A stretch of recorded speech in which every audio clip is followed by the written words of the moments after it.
49 అంటే సంతానం, 49 అంటే సంతోషం. 39 ఆంధ్రప్రదేశ్, తెలంగాణ.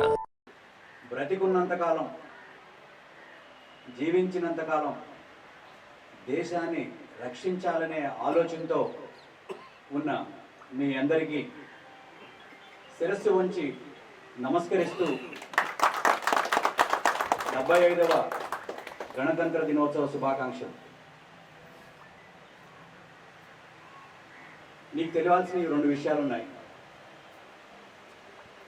నేను కూడా మీ కుటుంబ సభ్యుడినే. నా తమ్ముడు Garapadi Brahmanand Chowdary ex service man, Indian నేవీలో 15 సంవత్సరాలు చేశాడు. ఇప్పటికీ నేను మా తమ్ముడు కలిసే ఉన్నాం. మాది ఉమ్మడి కుటుంబం. స్కూల్లో ఉన్నప్పుడు యూనిఫామ్ చూస్తూ ఉండేవాడిని, మెన్ ఇన్ సర్వీస్. మనకు కాస్త ఇన్స్పిరేషన్ కనిపిస్తూ ఉండేది. నేను కూడా వెళ్ళాలి, మన సర్వీసెస్లో పనిచేయాలి అని ఆలోచన ఉంటా ఉండేది. కానీ given my physique and other issues, నాకన్నా మా తమ్ముడే దానికి ఫిట్ అవ్వడం. తను ఇంటర్మీడియట్ తర్వాత నేవీకి సెలెక్ట్ కావడం. అరకోణం బేస్లో 10 సంవత్సరాలు పనిచేశాడు, గోవాలో 5 సంవత్సరాలు పనిచేశాడు నేవల్ బేస్లో. మా తమ్ముడు సెలెక్ట్ అయినప్పుడు నేను తనకి చెప్పింది ఒకటే మాట, నేను వెళ్ళాలనుకున్నాను, వెళ్ళలేకపోయాను. మన కుటుంబం నుంచి నువ్వు వెళ్తున్నందుకు సంతోషం.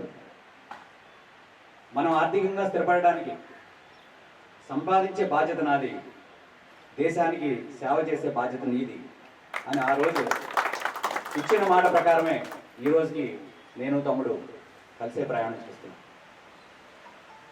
ఆ విధంగా నేను కూడా మీ కుటుంబ సభ్యుడిని అని గర్వంగా, ఒకంత సంతోషంగా తెలియజేస్తున్నాను. మన ఆలోచన ఎప్పుడు కూడా దేశం గురించే, దేశభక్తి గురించే.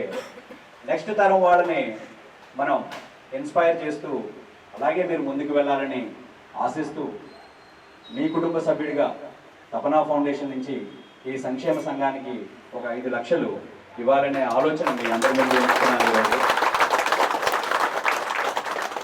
అమౌంట్ పెద్దది కాదు, మీ హృదయం, మీ సేవ, మీ అంకిత భావం, అలాగే మీ భాగస్వామ్యం వహించాలనే ఏకైక ఉద్దేశంతో మాత్రమే ఈ విధంగా మీకు తెలియజేయడం జరిగింది. అలాగే ఈరోజు మీ అందరి గుండెల్లో ఎగిరే జెండా నా చేత ఆవిష్కరింపజేసినందుకు మీకు మరొకసారి ధన్యవాదాలు తెలియజేస్తూ సెలవు తీసుకుంటున్నాను. జై జై జై. Thank you sir.